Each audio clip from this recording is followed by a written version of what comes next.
Hello, everyone. A very good afternoon to all of you. I am Meenakshi, welcoming you all on behalf of Solar Quarter Middle East and First View Group to the Sustainability Dialogues in the Middle East region webinar. Hope you had a great time networking with your peers today. I take my pleasure to thank our partner, Enking Energy Services, for extending their immense support to organize this event. I would now request my team to play a short video by IKEA Energy Services.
Thank you, team.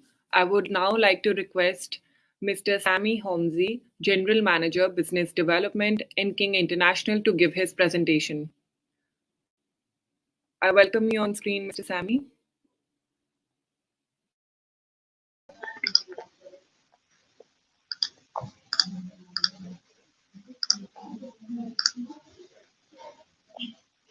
Okay, I hope the screen is visible.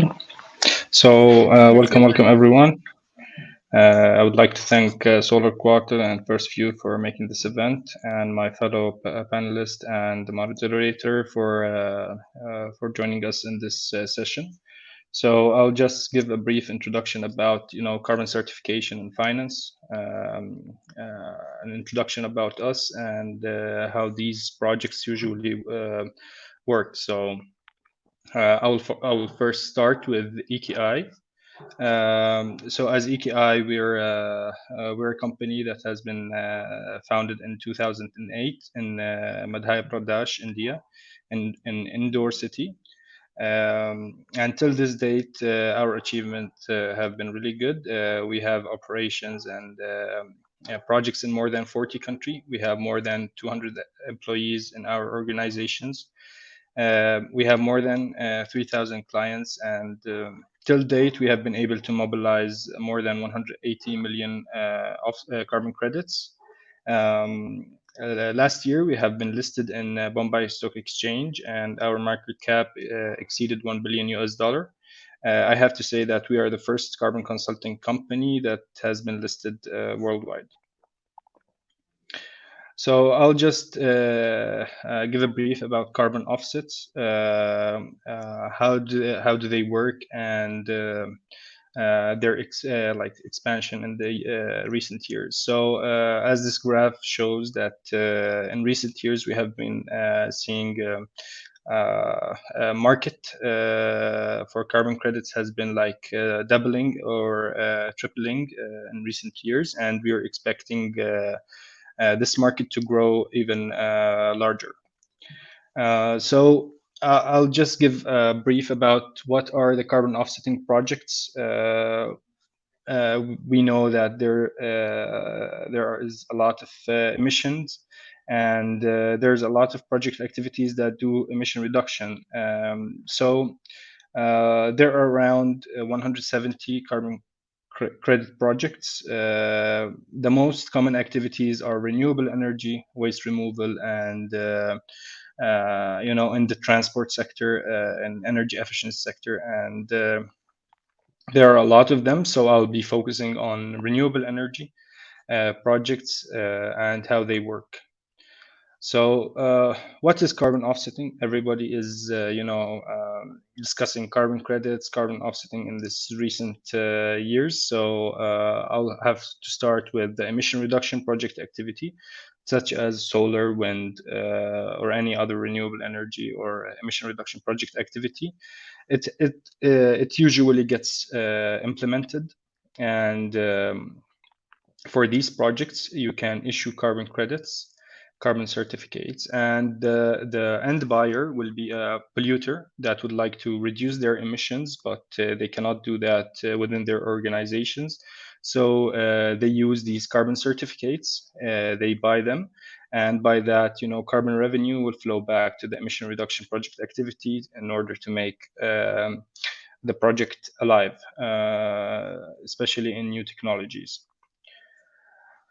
So the carbon project, it has different things. So I'll start with actors in this carbon project. The first actor and the stakeholder is the project owner or project proponent. He's usually the entity that built and owned this emission reduction project activity, or if the entity gave their emission reduction right to another party, so the party will be the project proponent. The carbon consultants, such as EKI, we're a carbon consultant. We usually facilitate the project owner in registering their project and issuing their carbon credits. Most of the carbon consultant are private companies, and we facilitate the project owner in registering the projects in carbon standards. So the carbon standard is the body that issues carbon credits. Mostly they are NGOs, and the final actor will be the auditing company, DOE, designated organizational entity, as UNFCCC calls them, and CDM. They're the company that comes in place to verify that all the documents, all the readings are correct, and they're accredited by the carbon standards. Mostly, there are also private companies, and each carbon standard has its own list of accredited carbon auditing companies. So, what usually happens in a carbon project? Where does it start? It starts with the listing phase. It's the first phase. So you have to list your carbon project in the carbon standard. Then you have to do validation for it, and the final stage is doing verification and issuance of carbon credits. After that, if the carbon standard allows for renewal of crediting period, then you have to do revalidation. So usually this process takes around 2 years. It's not an easy process. It requires a lot of efforts. So in the listing phase, usually you have to do an assessment for the project, saying what's its environmental impact, economical impact, and social impact. And you have to list the project in the carbon standard. So the next step will be validation. In the validation phase, you have to submit project definition document, project description, the emission factor for the project, the additionality of this project to get carbon revenue, and the monitoring plan. The final stage, which is verification, it usually consists of implementing the actual emission reduction that happens in the monitoring plan, submitting it to the carbon standard, and issuing the carbon credits. And that's like the final stage at issuance. So for each carbon project, it goes through a life cycle like any other project. We can start with the investment decision that has been made for a renewable energy plant to be constructed. At this time, the project proponent, project owner, should start listing the project in the carbon standard, doing this validation phase, and then doing multiple verifications If the carbon standard accepts renewal of crediting period, then you have to do revalidation and multiple verifications. And in each verification, you will be issuing carbon credits. And, that will be the end of the carbon project. There are different standards that are active in MENA region. Gold standard, Vera, GCC, Insert Carbono, and finally ICR. So these carbon standards are active in this region. However, for renewable energy projects, we have to refer to a Global Carbon Council and Sir Carbono. What usually happens in the listing phase, I will just give a brief, introduction about it, and this will be for Global Carbon Council. So our emission reduction project activity is being constructed. A consultant has to draft these documents. We call them as PSF in project submission form in GCC. A local stakeholder consultation meeting should happen, and the output of that meeting should be also drafted in the PSF and submitted to GCC. GCC will take a look and send its feedback on the PSF to the consultant or project owner in order to close this loop. After that, your project will be listed and it will appear on the GCC website. Completeness check and global stakeholder consultation are two phases that have to come in this phase. And after that, we will go to registration, which we call it as validation. So the consultant will submit the PSF to the DOE auditing company. A site visit should happen for the validation to be completed, and the consultant will write these outcomes in the PSF and submit it to the auditing company, DOE. DOE will take a check and raise findings if they find any, and submit a draft validation report. After that, loop closes and the auditing submits its final validation report. The consultant will submit both to Global Carbon Council, and Global Carbon Council will have their feedback form. This loop will end, and finally we will get our project validated. And this is a crucial step. After that, we will go through the verification. So in validation, usually what happens is that DOE will have their check and the GCC will have their check. So that's it for the validation. Regarding verification, so it's similar to validation, but there are different things that will happen. So the consultant will update this monitoring report and emission reduction sheet with the actual emission reduction that happened from that renewable energy. So let's say wind power plant produced 1,000 megawatt hour. So it will be plugged in the monitoring report, and it will be submitted to the DOE. Site visit will happen. Consultant will submit this monitoring report and emission reduction sheet to the DOE. DOE will also take a look and raise findings if he finds any, and submit a draft verification report to the consultant. After this loop is done, both these documents will be submitted by the consultant to the Global Carbon Council. Global Carbon Council will, take a look and send their feedbacks to the consultant. And by that, we have these two loops, DOE review and ACC issuance review. In ACC, it's a terminology for approved carbon credits. They are used for Global Carbon Council. So that's it for this flow. So what do we offer actually as EKI, as one of the largest carbon consultants in the world? In each carbon project, since there are different parties that are involved, such as consultant, carbon standard, and DOE, all of them require some investment, in order for you to issue carbon credits in any carbon standard.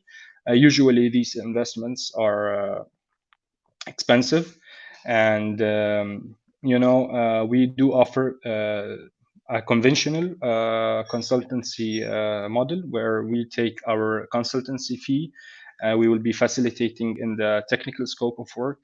The project proponent will have to cover all the investment costs, and by that he will be issuing his carbon credits and selling them in the open market for anyone. So, but he will be like covering all these investments. The other consultancy model that we offer, which is accepted by a lot of our clients, is that we will be covering all these costs. So we will be developing this project, we will be issuing these carbon credits, and we will be selling them, trading them in the markets. And after selling these credits, we will be splitting this revenue, giving the share for the project proponent and for us taking our share. And that's a brief about what happens in the carbon development project and the development of carbon project. And I would like to thank you all, and looking forward for our panel discussion and question and answers. If you have any questions, you can write us an email at any of these emails. And thank you.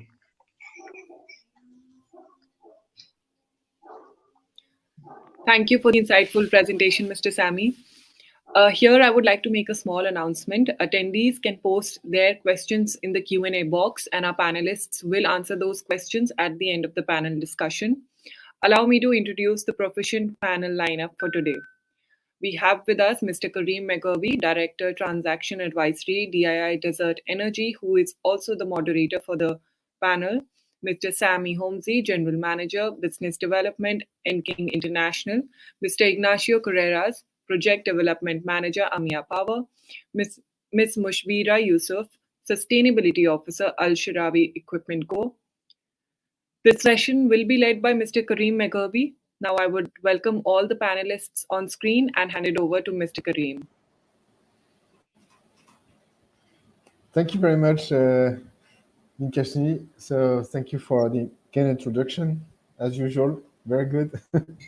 So let me start. So I'll introduce myself briefly, and then maybe each of you can introduce yourself and the company and what you're doing.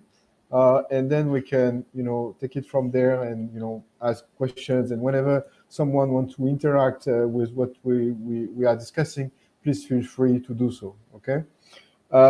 So brief introduction about myself. So I'm Karim McGurvey.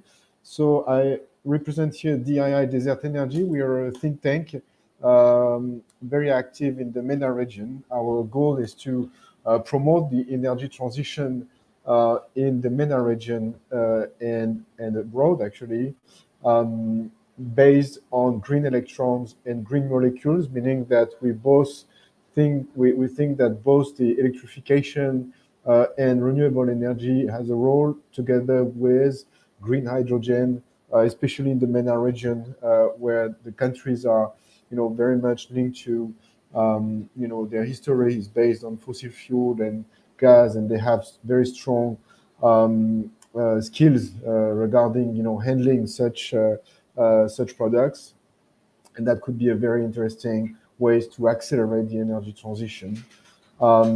So we do that for now many years. We're producing reports. We have toolkits, sorry, to calculate LCOE for renewable, for hydrogen, and so on. We recently helped our friends in Oman, Asia, to the port of Oman, actually, to study the opportunity of developing green hydrogen there. And the report was very, welcome and successfully adopted there. Yeah. On the other hand, I'm also a founder of a project origination platform called Horizon Invest. And what we do here is we source projects for investors in Asia, Central Asia, Europe, and Africa. And recently we closed 250 megawatt, and hopefully this year we will reach the 500 megawatt level. So that's it for me. Sorry, actually it was not that brief, but maybe I would just, call your name in the order I see in my screen. But Sami, already we know you. So if you allow me, unless you have something else to add, I think the introduction was very good. And thank you for the presentation. It was very interesting. Mujbira, if you can just say a few words about yourself, what you do and what your company is doing. Hi, good afternoon, everyone. I'm Mushbira. I'm from AlShirawi Equipment, working as a sustainability officer, and I'm here to share the experience what we are doing here. Like what are the activities in our company for carbon reduction. It starts from our CEO, Mr. Sumit Walrani's vision, carbon neutral manufacturing of reliable solutions. So this is, we started 2022, 2025. This is our vision. So uh, for achieving this, like last 2 years, we did our carbon report. We reduced enormously, like 2,355 tons of carbon to 355 tons of carbon. We reduced 2,000 tons of carbon last year itself, within an year itself. So the areas we concentrated in the last years, solar plant, we installed both of our facilities in solar plant, and water treatment plants, and the diesel fossil fuel reduction. It means electric cars, that is in the future we are planning and working on. The diesel usage in the process, at the time of process what we are using. And even we are conscious about very small thing. We are doing food composting. We have food composting machine in with us, so we are doing that also in a something usable manner. And much more, we are in the path of achieving our vision. And I want to spread the culture all over the region. Everybody, like, it's a culture, carbon neutrality and awareness of carbon, it's a culture. This is what I believe. So uh, I want to spread the culture all over the region. And not on the cooperation between the countries are not that is there in the level of like organization. But between the companies, we have to tie our hand for reducing carbon to achieve the country's visions. That is what I want to say. Thank you. Thank you very much, Musbira. Very good. It triggers a lot of questions, so I'll ask you many questions about what you're doing, and it's great. The message is well understood. Ignacio, maybe a few words, and congratulations to Amea Power, where you're just all over the news these days, and so your achievements are amazing. Honestly, it's congratulations. Yes, thank you, Karim. So yes, I'm Ignacio Carreras, Product Development Manager in AMIA Power. As you all said, it's been a great year for AMIA Power. So we've now managed to close 1 gigawatt of projects a couple of weeks ago in Egypt, wind and solar, and which is now the largest project that will become part of our portfolio. So this now brings our portfolio to over 1.2 gigawatts of projects either in operation or construction, and then we have another 5 gigawatts of projects under development. It's a mix of wind, solar, but now also recently we have green hydrogen, which is the area where I'm working on. So we have signed a framework agreement in Egypt for a 1,000 megawatts green hydrogen project in Al Shahna, in the Suez Canal. And this is going to be mainly focused on the export via green ammonia, but also to support local consumers. So as you can see, in AMIA Power, we keep our progress on delivering competitive renewable energy across the region, but also working on these new verticals like green hydrogen. At the end of the day, leveraging our added value, which is providing competitive green electrons. Well, thank you very much. So maybe just a few words to give the context. So we're talking about the energy transition, but here we're also talking about sustainability, which is a different concept, which encompasses a lot of elements, water, waste, clean energy, and so on. And so this world shows us that it's not only about only decarbonizing the energy sector, but it's actually a lot of things that we need to do in order to reach a sustainable way of living. And especially we need to lower our so carbon footprint is clear, energy footprint, material footprint, waste, and so on. So all these strategies are actually part somehow of the energy transition because all these elements need to be treated properly. If not, we consume more energy, we waste here, energy there. And so we need to have a global view actually of the energy transition, which enable us to act, behave in a sustainable way. So, based on that, I'd like to ask a few questions. Here we'll talk about, carbon and maybe hydrogen and, other things. Uh, First, let's talk about carbon. And we heard about Sami. We heard Sami about, the carbon market and so on.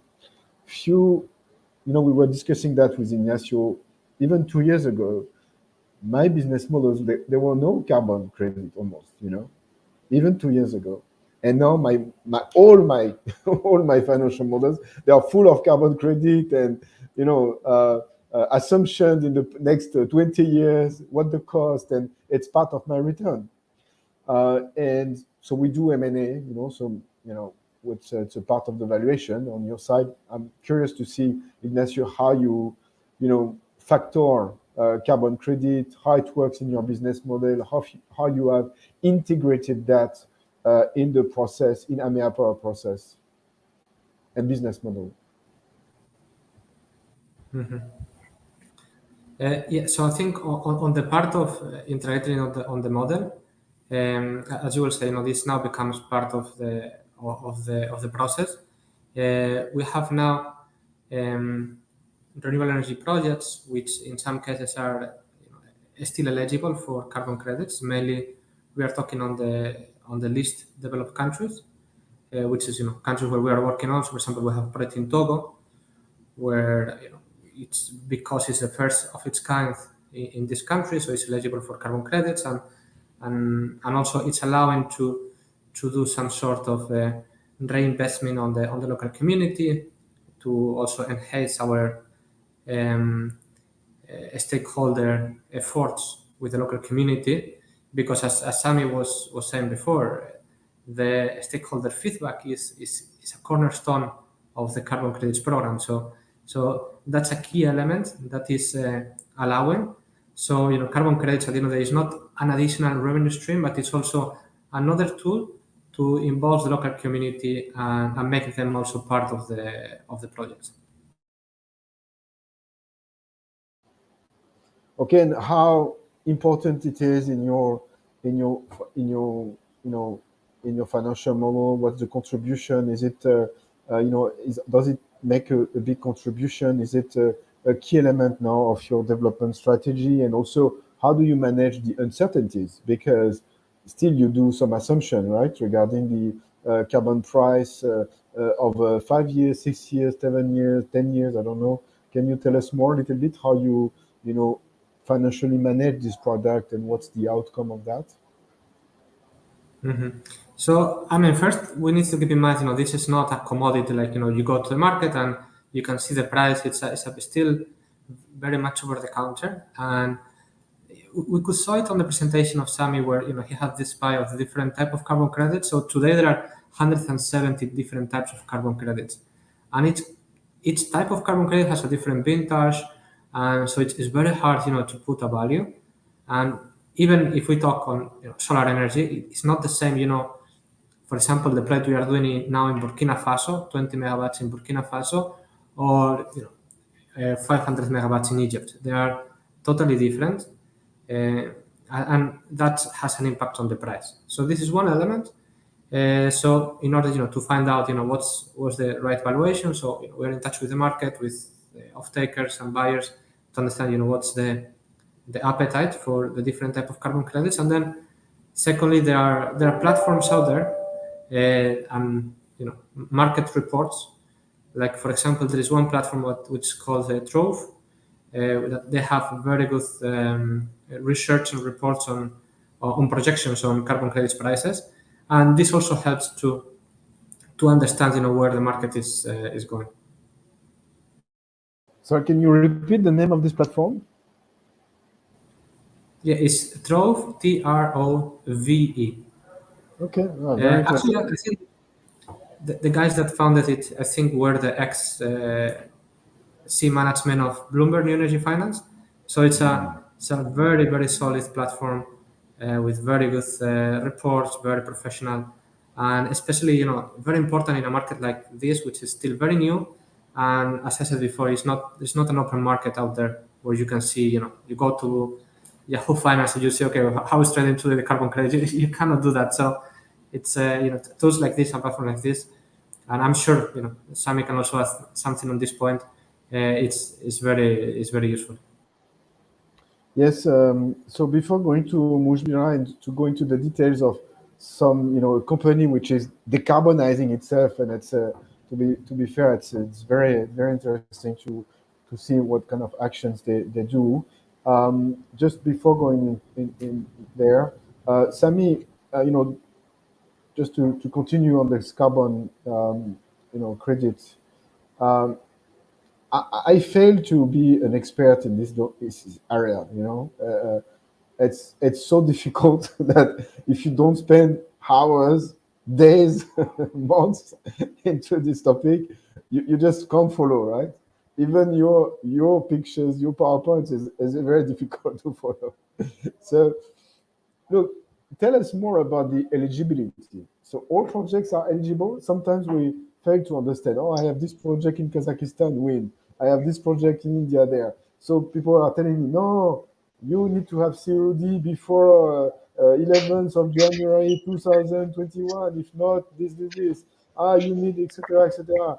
You have hundreds platforms to trade this carbon, etc. So just, if you can give us more an idea of, how, I don't know, if you have to summarize a little bit, this market and how to approach it. If I'm a project developer, a project owner, and I want to, get some value out of my carbon credit and contribute actually to, finance the energy transition. Okay. In regards of carbon credits, as I explained, there are a lot of carbon standards. So each carbon standard has their own rules and regulations.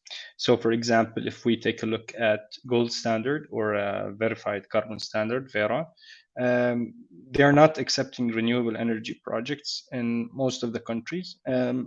Maybe in landlocked countries or least developed countries, they are accepting renewable energy, but other than that, they're not. On the other hand, you can find Global Carbon Council.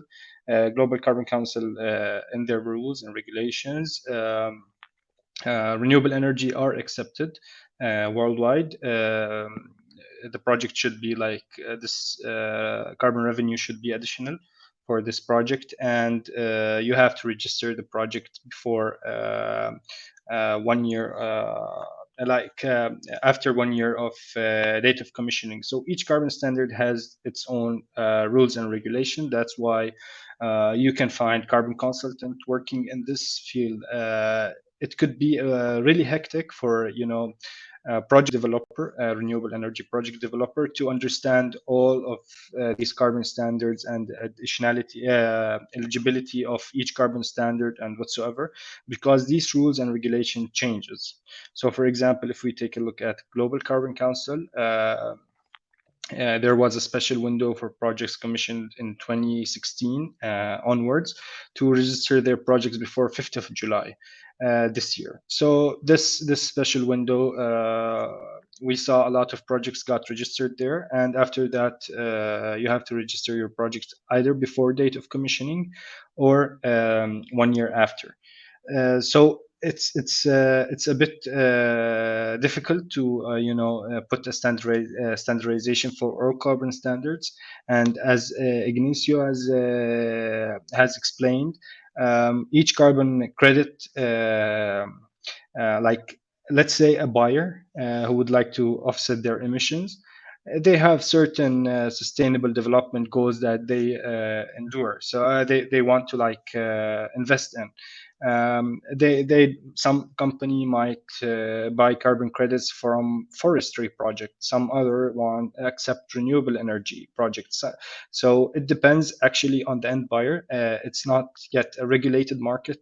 Most of the transaction happen over the counter, OTC. So it's a bit difficult to put standardization, as we see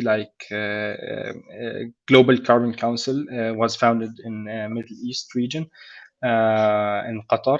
It was founded in 2016, and now it has good amount of carbon credits that are under this process of getting issuance. Um, so, for each carbon standard, I have to say that for a project developer, a renewable energy project, or any emission reduction project activity, they should, get to the consultant and tell them, look, we have this project. This project is located in this country, and we have this date of commissioning. And on that, we as a consultant will be able to determine eligibility and guide you in which carbon standard you should register your project in, and what have a better value. Because let's say for each carbon standard, the end buyer accepts some carbon standard, so you see some demand from there, and that will drive the price up. For other carbon standard, you see there are some issuance, but they have lower prices. So the consultant will guide you in the right way where to register your project in order to get the maximum benefit from this carbon finance. Okay, very. No, it's very very clear. Thank you very much, Sami. So Karim, Musbira, sorry to you interrupt you in the middle, but we have Mr. Ahmed Ziada, technical manager, Laundry Middle East, with us. He has also joined as a speaker. Ahmed. Hi Karim, sorry for late joining, but today is super busy day, so really sorry for joining late. How are you? Ahmed, How is? that's why I didn't introduce you. I said this was the penalty, right? Now Musbira will talk. Only after you will introduce yourself. Thank you so much. I'm really sorry again for that. It's totally out of my hands. So I am Ahmed Ziada. I am the technical director of Longi Middle East. We are covering the whole region for Middle East to support you guys for any requirements of solar. Of course, you know about Longi, so if you want, I can give you a brief about Longi. But let's skip it because I know I came late, so this is my penalty. Yeah, Yeah, tell me. after. Okay, no problem. Yeah. Now you're the next after. So, Musbira, so to be fair, it's very exciting to see a company. I mean, you are, producing steel and so on. These are, steel. It's 8% of the global emission in the world. It's one of the key sectors that Mhm. needs to be decarbonized, and at the same time, this is also one of the toughest actually to decarbonize because it costs a lot of money, etc. But your activity is, it's interesting because it goes beyond actually CO2. You were talking about management of water, etc. So tell us more about, go into the details more about your activities. What also, how much it costs also, for you. Is it good for your balance sheet or your P&L? Is it difficult? How you finance that? And what's the impact of that? Uh, Actually, in terms of financial sheet, we have a lot of profit. Like we are not paying anything any month to Diva as electricity bill after we commissioned the solar plants. So we are saving a lot. We are like always win situation only in terms of financial. Yeah, so number one is the electricity you are consuming at the site is coming now from solar partially, Yeah, and green this is energy complete. voila, and this is saving a lot of money to your company. Number one, Yeah, so huge. that's a super important message, right? Second, what else? So what other actions are you doing? Like I will start again. I want to register our vision one more time: carbon neutral manufacturing of reliable solution. As you said, the steel is the one of the sector they are emitting carbon a lot. So we people, we are the one first conscious about the carbon, how much we are generating. That is our bread and butter. So we are like 2020, the year 2020, we made our vision: carbon neutral manufacturing of reliable solution. So first we did, we made all our energy resources to green. For that we are saving a lot, and we are thinking to change the move to electric cars. Now there are lots of options available in the market. Second thing, we are conscious about our water usage, so we installed water process plants. Even that is also, we have a sister company, Clear Water Solutions. These guys are doing great job for water treatment plants. And we reduced our diesel usage in the process of making s- the the raw material. What we are using steel, but the product what we are producing, that is also producing carbon. That we are really conscious. It means oil and gas sector we cannot avoid, we can reduce, but still we cannot avoid at this point of time. So oil and gas sector, our products are going to oil and gas sector and transport sectors. So, and construction. So we, and waste management also we are doing. That is also some kind of trucks. That is also, there is a, like, now research and development from Volvo recently happened. All these we can put it in electric trucks. I think within 1 or 2 years it will come to the market. What's the production of your factory, the steel? Still we are making body and trailers, tippers, And what kind and of utility quantity do you vehicles. do? Yeah, huge. And so what you do is, are you going to change your process to produce steel? Like, for example, you need to produce steel, you need to, today you burn No, things, we no? are not producing steel. We are using our raw material as steel, and we are making products. We are not Ah, manufacturing steel. okay, I see, I see. So, okay, so you decarbonize this part. Okay, interesting. Yeah. And electrical truck? And electrical trucks are coming to the market because we are not the manufacturer of the trucks. Recently, we are one of my colleague, he visited Sweden for electric truck visit. It will be within 1 or 2 years, maximum next year. It will be in the market, end of next year. That is Wow, what we got the news. and this is big trucks or average Big size trucks, or? same as what we are using now. Oh, and regarding charging station, are you concerned about that? Is Yeah, there, yeah, will there that be is the enough? concern. Yeah, that is the concern they have. Like full charging, they need 8 hours, but there is an option for fast charging within 1.5 hours. Mhm. Yeah. And where do you go with these trucks? Only you stay in the. Are you going? Where are you going actually with this truck? All over the world, like Africa, Middle East, some other Asian countries. Yeah, we have business like different countries. No, but your trucks themselves, they go to the port. The, They go to where I didn't get you. the trucks. The how do you know what is the use of this truck? Do you transport your equipment, for Yeah, example, to Oman? For example, are you going to Oman, yeah, yeah. Transport. or Yeah, this truck yeah. they stay in the UAE? The Volvo trucks, what do you mean? It is coming to UAE first. Mm. But our equipments are related to trucks, so wherever the trucks go, our equipments go. Mm. Okay, so well, this is a full. And so, when do you think you will reach your, I would say, sustainable target Yeah, as a one more company? thing I want to add. Actually, we are really conscious about the waste what we are generating. So, end of 2023, we are going to be zero landfill company. That is our plan.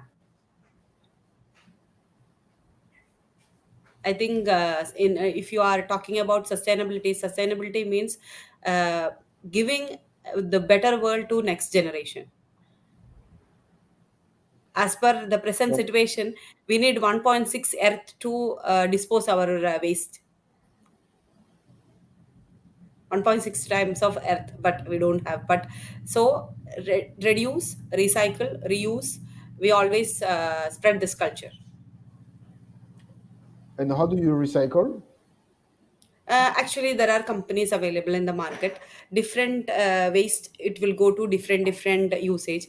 Some, like I will give you one example. If you have some paint waste or some construction waste, it will go to cement industries. Hmm.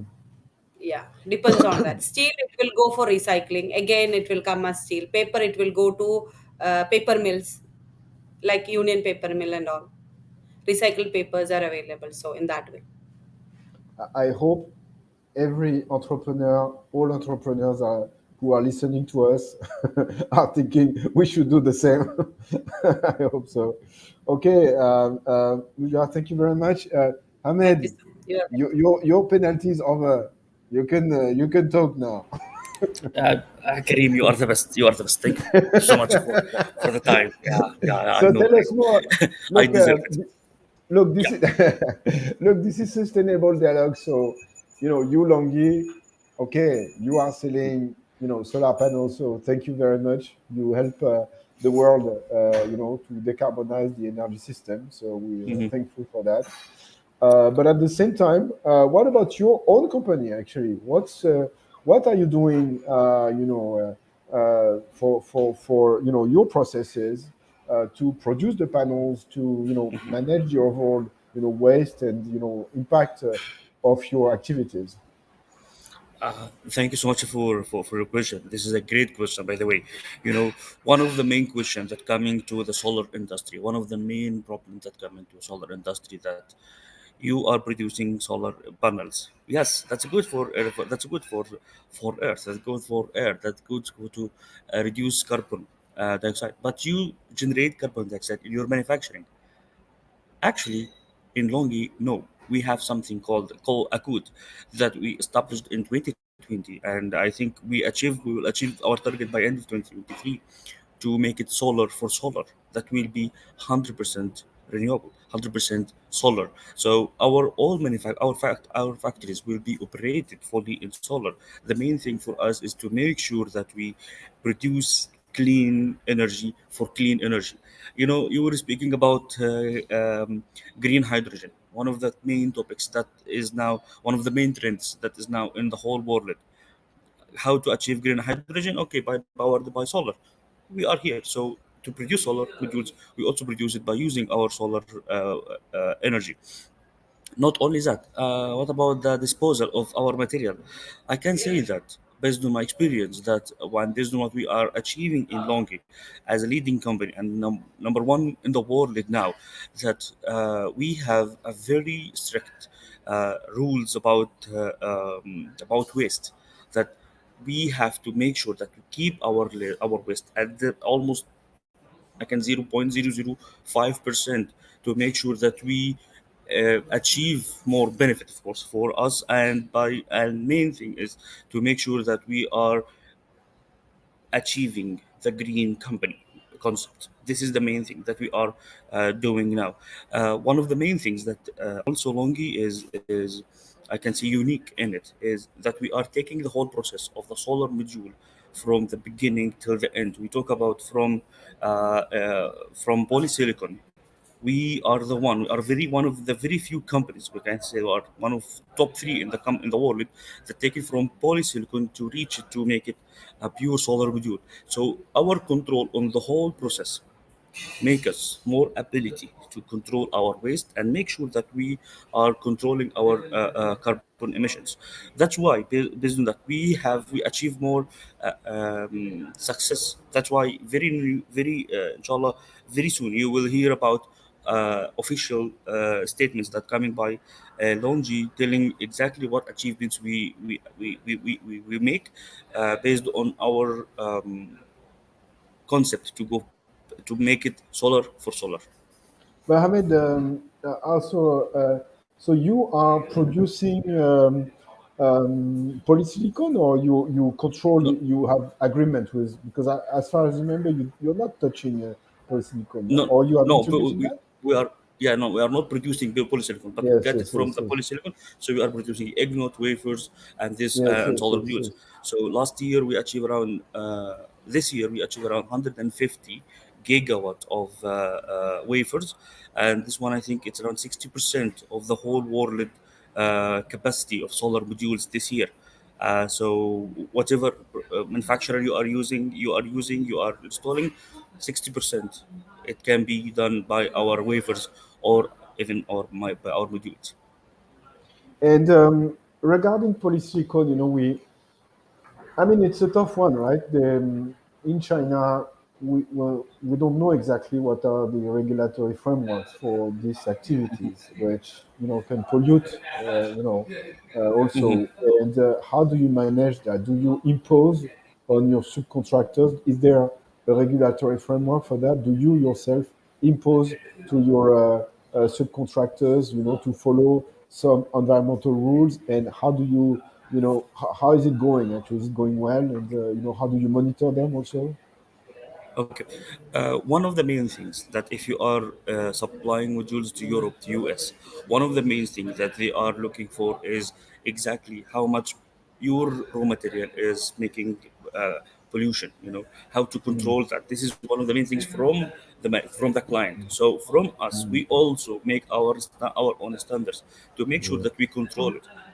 Sometimes we eliminate better prices. We eliminate many suppliers because of the our standards for Mm, environmental standards. It's not that we are accepting. It's not that like we are not compatible with our own standards.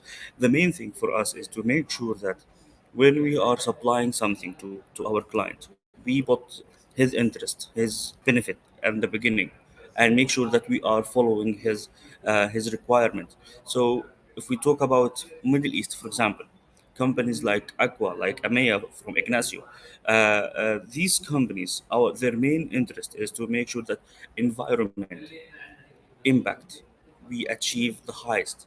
We are all of us are companies they are driven by environmental morality. So without this one, we cannot expand. We will be sorry to say that it will be hypocrisy. We are not that. We are making sure that from A to Z, we achieve our and we what we promise, we achieve it because we all of us honor our contract and honor our words. So this is our code. What I can say differently. Yeah, I love what I hear because it means that the regulatory framework that we are putting in place actually are really is a constraint actually for suppliers, which is very interesting. And so, Ignacio, do you do that at AMEA? Are you also setting some kind of environmental targets and you are filtering subcontractors based on that? Yeah, definitely. All this is taken into account, and to be honest, is being taken into account by not only us but by all the stakeholders involved in the process.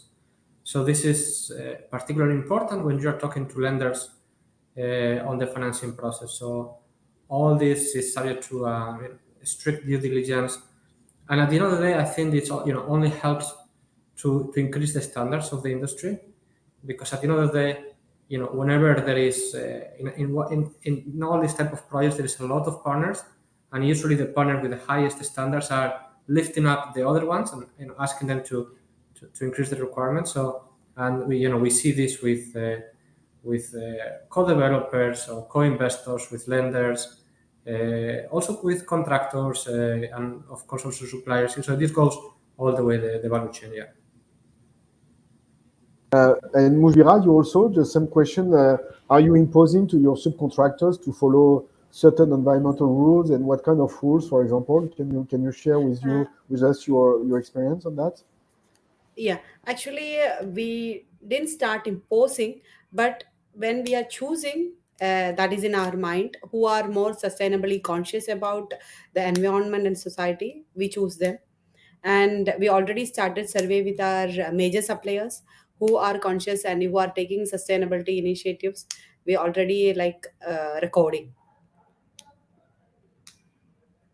Okay, interesting. And I see an interesting question from the audience to Longi, actually.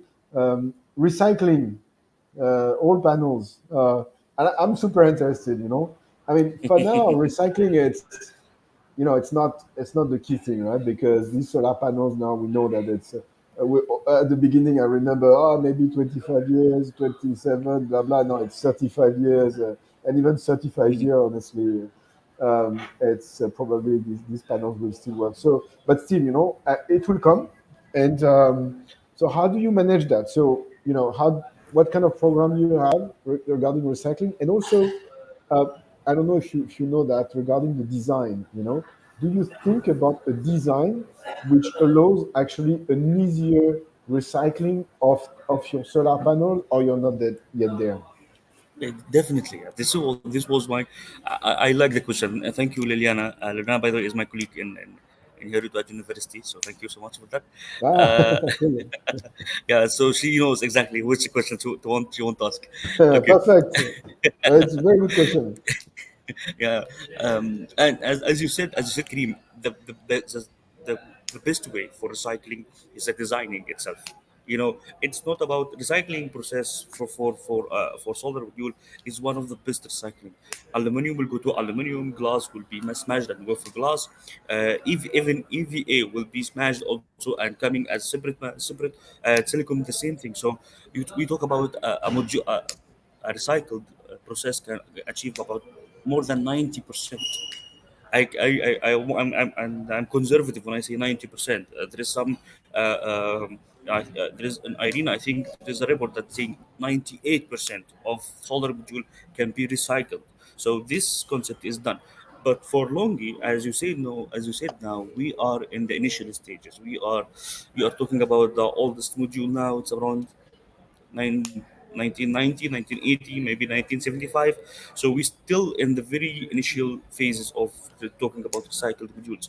But in our designing, we make sure that once this module, after life of the product, even some manufacturers, some developers wanted to replace their modules after 10 years. Okay, they achieve their target. Okay, they get some profit. They want to upgrade the plant, so they wanted to make the new technology, install the new technologies. What they will do with the old modules? For these modules, we make sure that in our design we make it easy to be separated.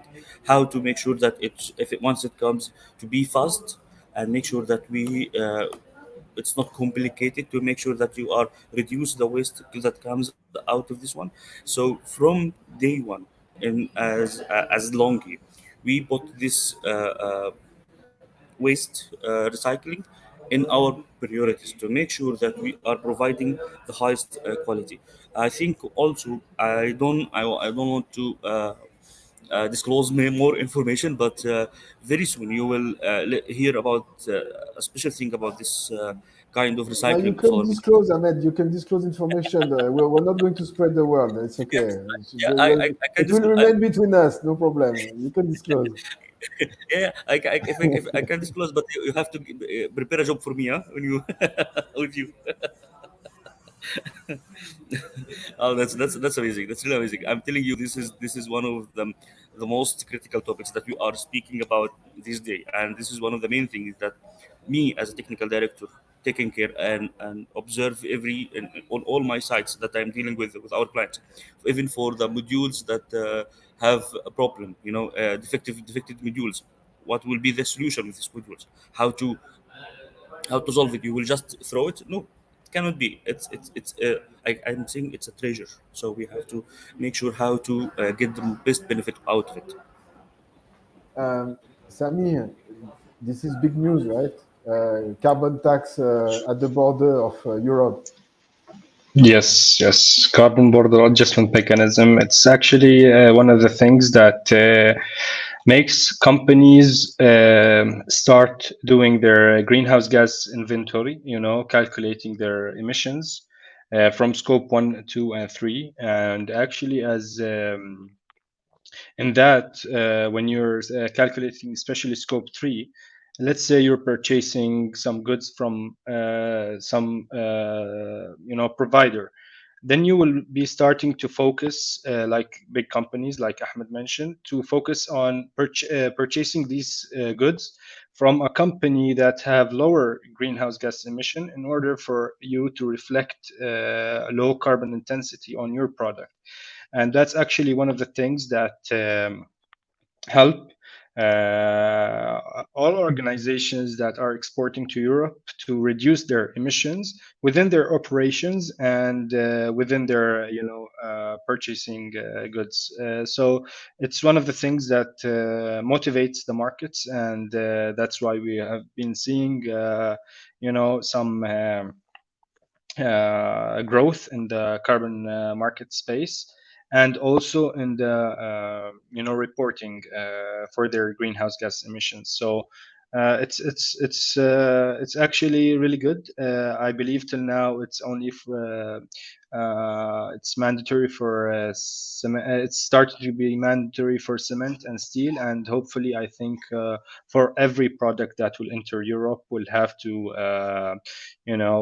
declare their carbon footprint for their products, and that usually helps wherever you're importing. If you're in Europe, wherever you're importing, you will not only look at the price, you will also look at the carbon intensity. And you, Mushbira, do you have an accounting system for CO2 emissions or not yet? Yeah, we had. We last 2 years we are having. Oh. And how do you, because you are part of the, UAE business ecosystem, how do you see your, your partners, etc.? Do they have the same conscious as what you have? Do you see that many businesses in the UAE, they start to do the accounting of CO2 emissions? How do you see this environment? Yeah, actually, before 2 years there was nothing, but like after an year, like after an year, like 2021, it was just growing, and 2022 everybody, like lot of people start talking about carbon calculation and sustainability. These words are nowadays very familiar in the market, even waste management. And is there a cost? I mean, so I understand for solar, that's fine, but for recycling, etc., is there a cost? Do you earn money through that, or is it a cost, or what's? Actually, lots of people they don't know. Most of the waste you can sell. No. So Hazardous they, waste only you have to give money to dispose. All other kind of waste they will take from you with paying you. hmm. Yeah, and they even they will assure you that they will not put it for landfill. They are recycling completely. If they are going for a landfill, why they will pay you? No. Hmm. Yes, yes. If they pay you, it's to recycle. Okay. Yeah, they are going to use somewhere. Your waste is somebody's treasure. Hmm. Okay.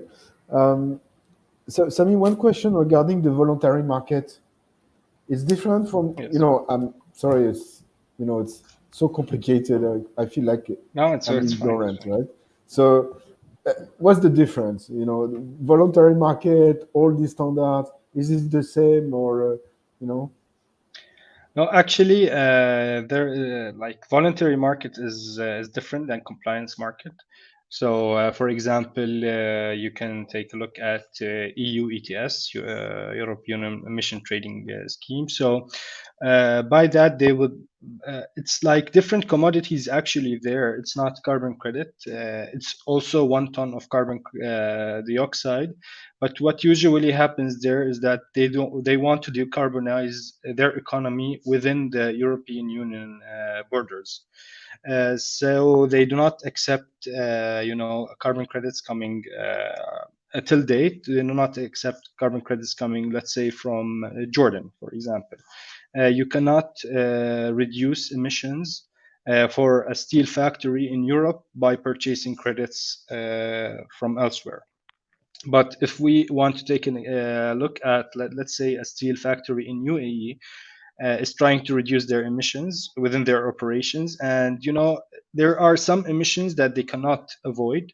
and by that they want to like reach carbon neutral. So what they will do is they will buy carbon offsets. These carbon offsets can come from India, Jordan, any other country that is able to export foreign voluntary carbon credits. But tell me, why Um, would they? What would they want to do that? I mean, there is no carbon tax here in the UAE, or there is, or why would they want to be carbon neutral? I mean, Mushbara said that there is a, a strategy to go there, but at the same time, it's because the technologies actually allow it to be extremely, to have a positive impact. So not only you do sustainable activities, but also it helps you to do your business. If there is no carbon tax, why would you go for carbon neutral and buy actually this carbon credits? Yes, it's an important question. So let me like briefly tell you like it's a example. Let's say any big organization, they do have these environmental ambitions to reach carbon neutral. They're not obligated to reach carbon neutral. Let's say they're operating in Africa, and in that country there's no regulation for them to become carbon neutral or to produce less greenhouse gas emission. But as an organization, they want to do this voluntary. They want to reduce their emissions, to help save the environment. Because at the end of the time, like this climate change, the crisis that we are seeing worldwide, who can contribute to it? All of us. It's not only countries, so we cannot only like rely on countries. Okay, the country will have to reduce their emissions, but for me as a person or as a company, I don't care, because I pay my taxes, and they can do decarbonization. It's not happening this way. Some people have this mentality, but we are so seeing that a lot of people are now interested in reducing their emissions in their organization on voluntary basis, not on mandatory basis. Even so, sometimes it costs more. So, for example, installing renewable energy, okay, it saves some cost, electricity cost. It's good, from financial point of view. But let's say you cannot install renewable energy, solar or what kind. Um, you would like to reduce your emissions, so you can buy either a renewable energy certificate or carbon credits to offset your emissions and to say that you are carbon neutral. And at the end of the time, when a consumer will like to, let's say, you get a bottle of water from two manufacturers. One manufacturer is carbon neutral, and he's, doing good for the environment. The other one, he doesn't do anything. There's no label for that, and they are at the same price. By nature, you will go to the one that To the helps. one, yes. Yes, yes. So it could be used by for marketing. So some companies would like to say that they're carbon neutral. Some would like to achieve their goals, because each organization has their sustainability goals. And the third reason is for business, because if you're carbon neutral, you will be hopefully selling the good for a company that is interested in that. um, and regarding your question, the earlier question about are service providers or good providers are calculating their greenhouse gas emission. um, in Jordan, let's say, not a lot of companies are doing that. But when you see that big companies are asking this information from service providers or good, providers, then you will comply, because you want to, at the end of the day, you want to sell. You want to make business, and if it's one of the requirements to, declare your emissions, then you will comply. And with time, we will see that large organizations are adapting these standards to their tenders, to their criteria. And at the end, small and medium enterprises will follow these steps. So I hope I answered your question regarding No, it's this. very interesting. Maybe I don't know how long we have still, so maybe I wanted to ask one question to Ignacio. Maybe check if there are any questions in the audience, and then that's it. We can conclude. Ignacio, we cannot now. It's we are forbidden, right, to have such discussion without talking about green hydrogen. I think it's forbidden now. So we can't avoid this question. It's Yeah, finished now. absolutely. This time is finished. This time is over. So few words. I mean, you just did a gigawatt, sign a gigawatt. You sign also an agreement on green hydrogen. How do you see this business? I mean, the export, non-export. If you export, what do you export, and what's the use of that? I mean, I understand that mostly today it's about ammonia, right? And can you tell us more about who is buying that? So I know it's Mhm. also a lot Yeah. of confidentiality, but if you can tell us a few things, at least Mhm. give us some things, Yeah. that we can understand a little bit this what you're doing. Mhm. Perfect. So I think, look, first, it's important to put in perspective. So as you were pointing out before, there are of the total CO2 emissions, only a small percentage, like 30%, corresponds to industries that consumes electricity. So even if we install a lot of renewables, we will only be targeting a small portion of the pie. There is a huge, the vast majority of polluters, they are not consuming electricity, and they will be very hard to electrify. Like for example, let's think on the shipping industry.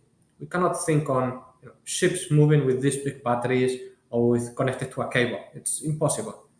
And like this, you have aircrafts, and you have a lot of industries that will need different ways that electrons to decarbonize. So this is, and that's the vast majority of today's CO2 emissions. And that's why green hydrogen plays a big role. Um, why? Because a lot of these industries, they could be decarbonized with green hydrogen or derivatives of green hydrogen. And here we are seeing a huge wide of industries. Like for example, something that is very important nowadays, which is the fertilizers industry. Fertilizers today is produced with natural gas. What happens is that fertilizer prices have increased from $200 to $400 per ton to almost 8 times more to $1,600 per ton. What happens is that in many countries, small farmers, they have certain budget to spend on fertilizers. And if they cannot afford fertilizer, the yield of the crop is so low that it doesn't make sense for them to harvest the land. So if fertilizer, keep at these prices, at the end we will end, in a food crisis. So we'll see, it's not only climate crisis, we'll see other crises, coming. So the fertilizers industry, this is a key industry, and we are seeing this industry is producing over 200 million tons a year, and nowadays green fertilizers are cheaper than gray fertilizers with today prices. It's true that natural gas is more expensive than it used to be, but we know it will not go back to the previous prices. So and green will keep going cheaper. So as of today, green fertilizers will be more competitive. And this is one element of the value chain that this is the one that will probably be the most attractive one. Then we go into transport. So in transport, we basically have all these vehicles that think that are operating more than 6 hours a day.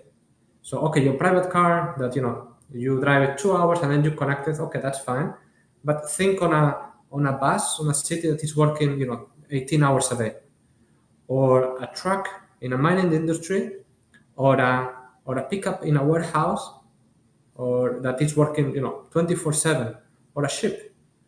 All these vehicles, they need alternatives, and the main one is going to be hydrogen or e-methanol or e-ammonia. And No, but because batteries will go there, no, in this area, no. I mean, you saw the truck from Tesla, etc. So it's easier now. I mean, fertilizer. This is great. Obviously, on Mhm. transportation, there's still questions. No. On transportation depends on the charging time and how long are you using this vehicle. If you are using the vehicle more than 18, 20 hours a day, it's not feasible to use electric batteries because you will need to charge it every few hours and then you're stopping or you swap the batteries. So it's not that feasible. And we're seeing a lot of mines that are now going through heavy duty trucks powered with hydrogen.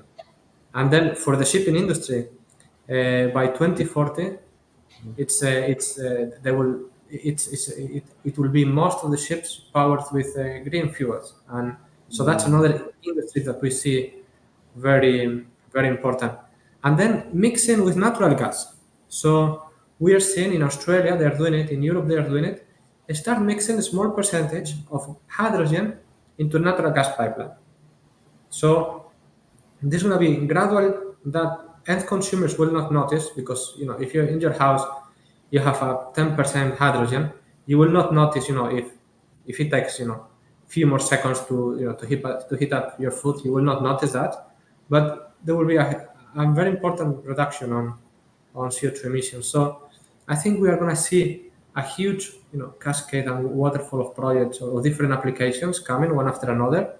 Probably started with the fertilizers, which is the easy one, but then going into transport, energy, and other chemicals and steel production. So Still yes. now with the carbon border mechanism adjustment that it was approved last week in Europe, now that has cut in half the premium of green steel to versus gray steel.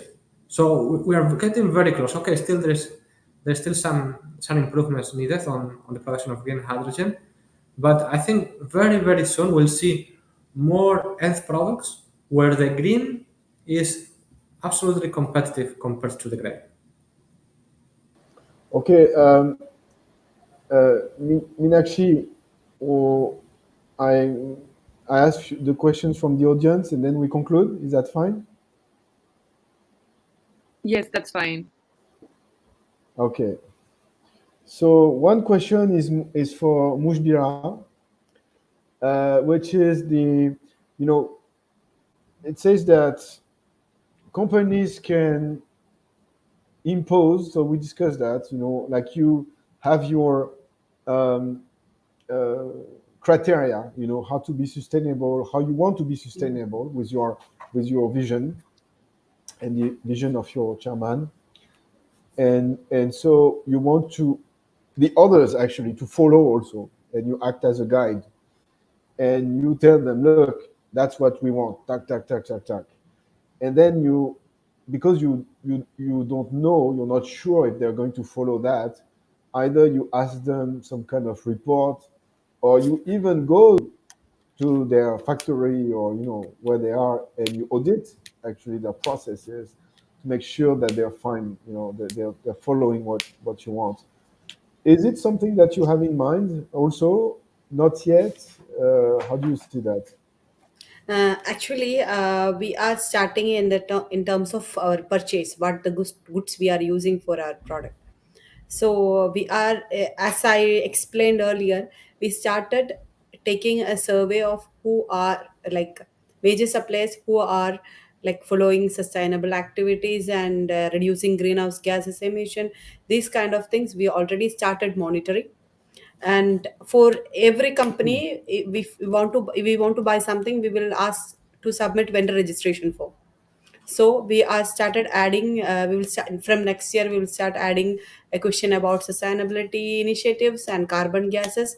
And at one, like within few years, like 1 or 2 years, we will start asking about what is your total carbon emission, and all these steps we are planning. Wow, this is amazing, huh? And you started 2 years ago. I say, why 2 years ago? I Yeah. mean, what happened? Tell us why. No, this You had question you a have to vision. ask. You had a vision like No, this. vision we started on 20 2020. Yeah, 2020 beginning we started. This question I'm not able to answer because the CEO Mr. Sumit Palrani's vision. Before I started working here in Al-Shirawi, the vision is there. So he Uh, is so conscious about the environment and the society, and he's such an amazing person too. but you were recruited for that. So before you don't know Yes, what happened, or you are. So he had this vision, and then he recruited you to implement that. yes, Ah, yeah. very interesting. Okay. And then the other question is for Sami. Do you think carbon offset truly has a positive impact on the local climate? Well, there's no local climate, but this does not exist. But what I guess is, do you kind of help to decarbonize locally? If you have this carbon offset rule, and do you think governments eventually will regulate cross-border carbon offset projects and mandate local projects? So that's what you were saying on Europe, right? I mean, you see the questions on your. Yes, yes, yes. So, So okay, better. So you will understand me. It's this uh, is your language. okay, but as you mentioned, there's no local climate. There is actually local climate in the place where this project happened, but as we're facing climate crisis, it happens worldwide. So emissions are happening worldwide. So even if you reduce emissions in, let's say, Africa, it's the same of reducing emissions in America, because at the end, emissions of the whole world is actually like it's affecting equally. So carbon offsets, as we see now, let's say you have a company in Saudi, and you're buying emission reductions from let's say America. So you will be contributing in helping the environment in America. But since this market is demand and supply, so if you see carbon offsets that are for projects in Saudi, then you will give advantage to purchase these credits instead of purchasing any other place in the world. So I hope like this answered your question. But locally, climate change happens all over the world. Maybe some countries are facing harsh, environment now, but sooner or later, if we don't act on it, all of the countries worldwide will face climate crisis. So offsets do help, because it's actually doing emission reductions. Even if you cannot reduce it within your operation, and you buy carbon offsets from any other place in the world, these carbon offsets will be for actual projects that happens there. And regarding the other question regarding the regulation for cross carbon border, I hope that in the future each country will have their own, border for carbon. But till this date, since okay, this is not a new market, but it has been newly seen some interest in. But it's the goal for each country to have their carbon border adjustments. But for now, you cannot enforce these rules, or for let's say factories in Jordan that are mainly not doing really good because economy is not in good shape. So you cannot say you need to reduce your emissions. You cannot force it, because the investor will take his factory and go elsewhere. And not only in Jordan, there are a lot of countries that are facing this problem. The economy is bad there. But in countries that do have really good economy, it can be that you can force this carbon border. One quick question about the carbon, tax. What about China? I'm hearing there's none. There's what's just tell us that, They then are we conclude. they are working on their own emission trading scheme as well. It's not yet there. It's not yet there. it's not there yet, but I believe soon they will also make it work, that it will work soon. Okay. Well, I think that's that's we spent already some time to discuss everything. Um, Meenakshi, what should we do? Just a short conclusion, or you conclude? Yes, I'll conclude since we don't have any further questions. Thank you, audience and panelists. So, with this, we have come to an end of this virtual event. Thank you, everyone, for extending your time and support for this event. A special thanks to our partner, King International, for extending their immense support to organize this event. We promise to come back tomorrow with more exciting sessions. Thank you. Thank you, Meenakshi. Thank you, Karim. Thank you, guys. Thank you. Thank you, Ignacio, everyone. Sammy. Okay, super. Ciao, Thanks a ciao. lot. Bye Thanks, bye. everyone. Bye.